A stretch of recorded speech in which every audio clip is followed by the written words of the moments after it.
भक्तों, क्या आप जानते हैं कि हरितालिका तीज का व्रत जितना पवित्र है उतना ही कठोर और संवेदनशील भी है। शास्त्रों में साफ लिखा है कि अगर इस व्रत को करते समय नियमों का पालन पूरी तरह न किया जाए तो व्रत अधूरा माना जाता है और ऐसी स्थिति में इसके शुभ फल मिलने की जगह अनहोनी भी हो सकती है। कहा जाता है कि इस व्रत की गलती पति की लंबी उम्र और दाम्पत्य जीवन की सुख शांति पर भारी पड़ सकती है। इसीलिए इसे सौभाग्य का सबसे कठिन और सबसे महत्वपूर्ण व्रत कहा गया है। अब आपके मन में सवाल जरूर होगा कि हरितालिका तीज का क्या महत्व है। तो आज की इस दिव्य और पावन वीडियो में हम आपको पूरी जानकारी देने जा रहे हैं। पूजा सामग्री कौन कौन सी रखनी है, हरितालिका तीज की संपूर्ण पूजा विधि, ताकि आपकी पूजा अधूरी न रह जाए। आखिर इस व्रत में कौन सी गलतियां वर्जित है और किन नियमों का पालन जरूरी है, कौन सी गलतियां हैं जिससे बचना बेहद जरूरी है, वरना व्रत टूट सकता है और उसका पुण्य व्यर्थ हो सकता है। लेकिन उससे पहले आपसे एक निवेदन है, अगर माँ गौरी की कृपा और अखंड सौभाग्य की कामना रखते हैं तो अभी इस वीडियो को लाइक कीजिए, चैनल को सब्सक्राइब कीजिए और कमेंट में जय माँ गौरी लिखना मत भूलिए, क्योंकि आपकी ये श्रद्धा माता के आशीर्वाद का द्वार खोलती है। दोस्तों, हरितालिका तीज सिर्फ एक पर्व नहीं बल्कि एक स्त्री की आस्था, प्रेम और शक्ति का उत्सव है। शास्त्रों में वर्णन है कि माता पार्वती ने भगवान शिव को पति के रूप में प्राप्त करने के लिए हजारों वर्षों तक कठोर तप किया था। जंगल में तपस्या करते हुए उन्होंने न तो अन्न ग्रहण किया न जल, सिर्फ भगवान शिव के नाम का स्मरण किया। उनकी इस कठिन साधना और अटूट विश्वास से प्रसन्न होकर भगवान शिव ने उन्हें अपनी अर्धांगिनी के रूप में स्वीकार किया। तभी से यह व्रत नारी शक्ति के संकल्प, विश्वास और त्याग का प्रतीक बन गया। सुहागिन महिलाएं इस दिन निर्जल व्रत रहकर अपने पति की लंबी आयु और अखंड सौभाग्य की कामना करती है। वहीं कुंवारी कन्याएं इस व्रत को अच्छे और योग्य वर की प्राप्ति के लिए करती है। यह व्रत साधारण नहीं है। इसमें महिलाओं को सूर्योदय से अगले दिन सूर्योदय तक निर्जल उपवास करना होता है। पूरे दिन न तो जल ग्रहण किया जाता है न अन्न। रात भर जागरण कर भगवान शिव और माता गौरी का स्मरण किया जाता है। यही कारण है कि इसे सभी व्रतों में सबसे बड़ा और कठिन व्रत माना जाता है। हरितालिका तीज का नाम लेते ही आंखों के सामने एक पवित्र दृश्य उभर आता है। महिलाएं हरे वस्त्रों में सजी हुई, हाथों में मेहंदी, माथे पर बिंदी, मांग में सिंदूर और होठों पर शिव पार्वती का नाम और हृदय में अटूट आस्था लिए हुए। ये व्रत सिर्फ एक दिन का उपवास नहीं है बल्कि स्त्री के प्रेम, त्याग और समर्पण का प्रतीक है। हरितालिका तीज के दिन रात्रि जागरण का विशेष महत्व होता है। इस व्रत में महिलाएं पूरी रात जागकर पूजा पाठ और माँ गौरा की आराधना में लीन रहती हैं। ऐसा माना जाता है कि यदि कोई महिला इस रात अनजाने में भी सो जाती है तो उसका व्रत अपूर्ण हो जाता है और उसका प्रभाव टूट जाता है। इसीलिए शास्त्रों में स्पष्ट रूप से बताया गया है कि व्रती स्त्री को पूरी रात रात्रि जागरण करना अनिवार्य है। ये व्रत मुख्यतः दो प्रकार की स्त्रियां करती हैं। एक कुंवारी कन्याएं जो इस व्रत को अच्छे और योग्य वर की प्राप्ति के लिए करती हैं। दूसरा सुहागन महिलाएं जो अपने पति की दीर्घायु, स्वस्थ जीवन और दाम्पत्य सुख समृद्धि की कामना के लिए इस व्रत को रखती है। इस व्रत का एक और विशेष नियम है, महिलाएं इसे निर्जला रहकर ही करती है, अर्थात दिन भर और रात भर वे पानी तक ग्रहण नहीं करती। ये कठिन तपस्या ही इस व्रत को कठोर और पवित्र बनाती है। व्रत के दिन महिलाएं नए वस्त्र धारण करती है और 16 श्रृंगार कर माँ गौरा की पूजा करती है।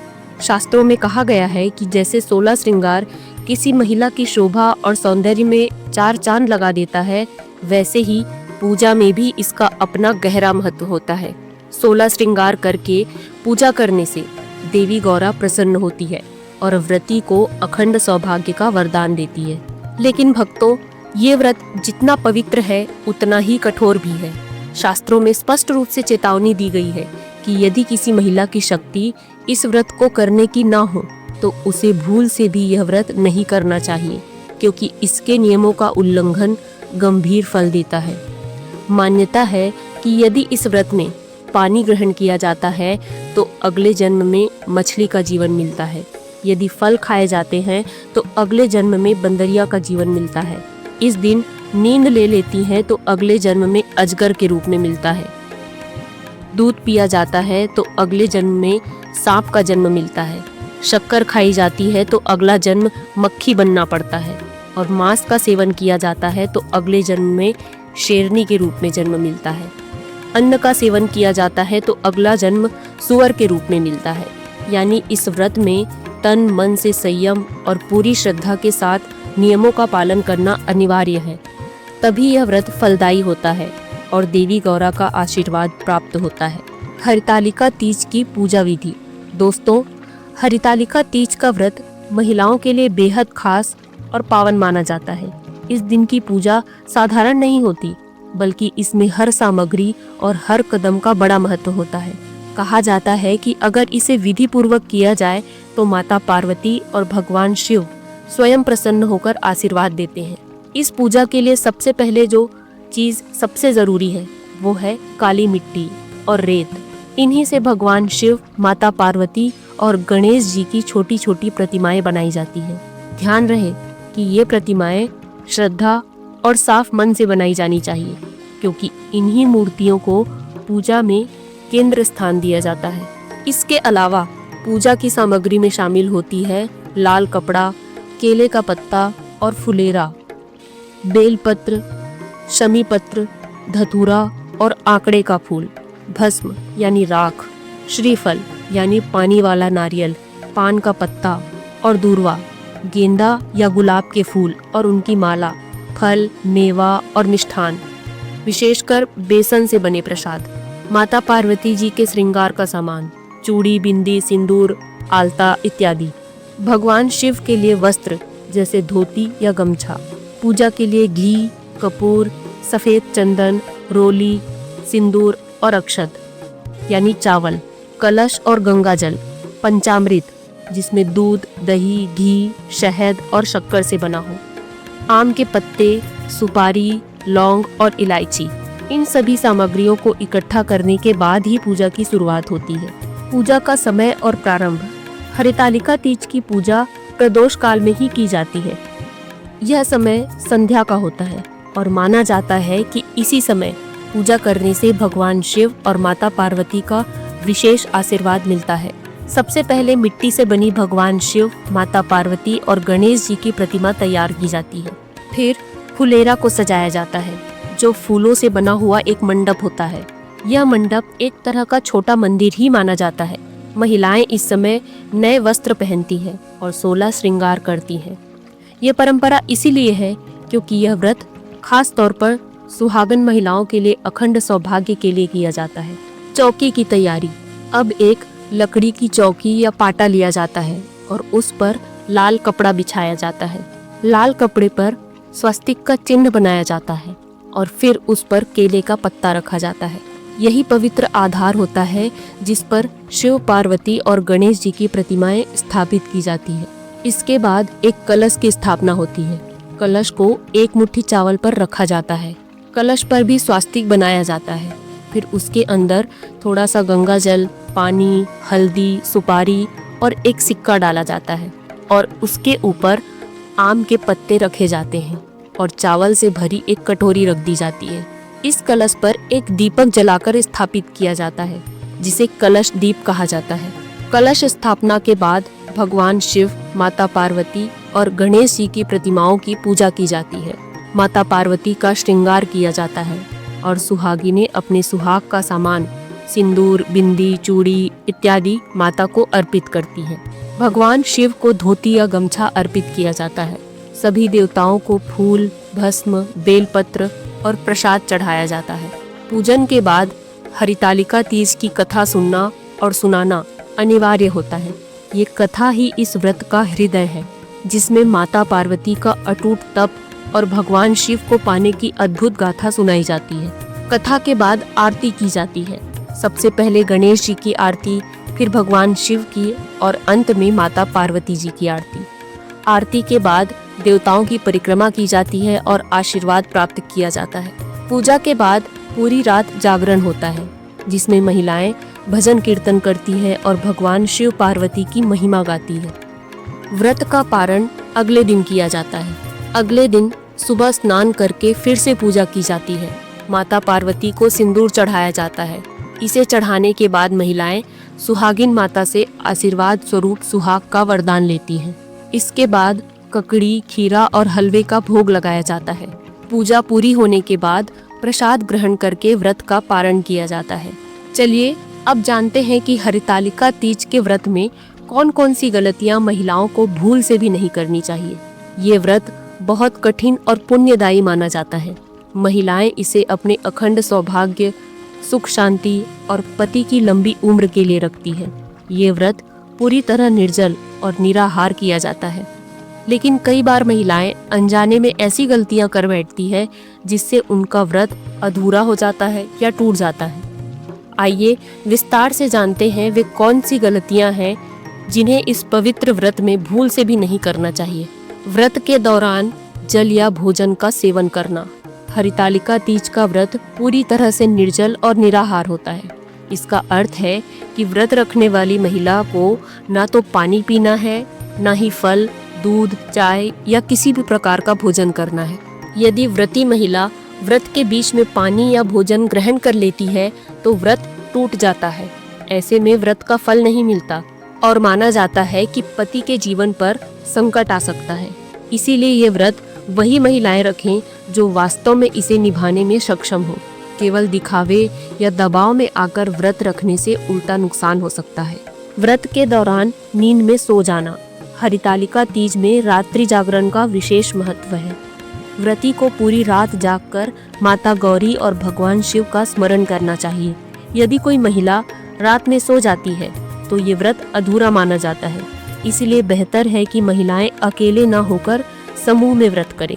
3-4 महिलाएं मिलकर भजन, कीर्तन, पूजा पाठ और बातचीत करते हुए पूरी रात जागें। यदि किसी महिला को पूरी रात जागने की क्षमता नहीं है तो उसे यह व्रत भूल से भी नहीं करना चाहिए, वरना इसे घोर पाप माना जाता है। व्रत के दिन बाल धोना, बाल या नाखून काटना। हरितालिका तीज के दिन बाल धोना, नाखून काटना या बाल कटवाना वर्जित है। इससे व्रत की शुद्धता भंग होती है। कई बार महिलाएं या अविवाहित कन्याएं सजने, संवरने और 16 श्रृंगार करने के लिए अपने बाल या नाखून काट लेती है। यह कार्य इस दिन अशुभ माना जाता है। इसीलिए इस गलती से बचना चाहिए, वरना माना जाता है कि माता गौरा का क्रोध झेलना पड़ सकता है। पूजा में सिंदूर न लगाना। ये व्रत खासकर सौभाग्यवती स्त्रियों के लिए होता है। इसीलिए पूजा के समय मांग में सिंदूर लगाना अनिवार्य है। यदि कोई महिला सिंदूर नहीं लगाती तो यह व्रत अधूरा माना जाएगा। ध्यान रहे, इस दिन न तो अपना सिंदूर किसी को देना चाहिए और न ही किसी और महिला से उधार लेकर सिंदूर मांग में भरना चाहिए। पूजा में हमेशा अपने पैसों से खरीदा हुआ सिंदूर ही उपयोग करें, अन्यथा पति पर घोर संकट आ सकता है। हरितालिका तीज की कथा न सुनना। हरितालिका तीज की पूजा तभी पूर्ण मानी जाती है जब व्रती महिला व्रत की कथा सुने। कई बार महिलाएं व्रत तो रख लेती है, पूजा भी कर लेती है, लेकिन कथा सुनना छोड़ देती है। ऐसा करने से व्रत अधूरा रह जाता है। इसीलिए व्रत के दिन पूजा पाठ के साथ साथ कथा श्रवण करना बेहद जरूरी है। कथा सुनने से माता गौरा प्रसन्न होती है और व्रत का पूर्ण रूप से फल मिलता है। व्रत के दौरान झगड़ा, क्रोध या कटु वचन बोलना।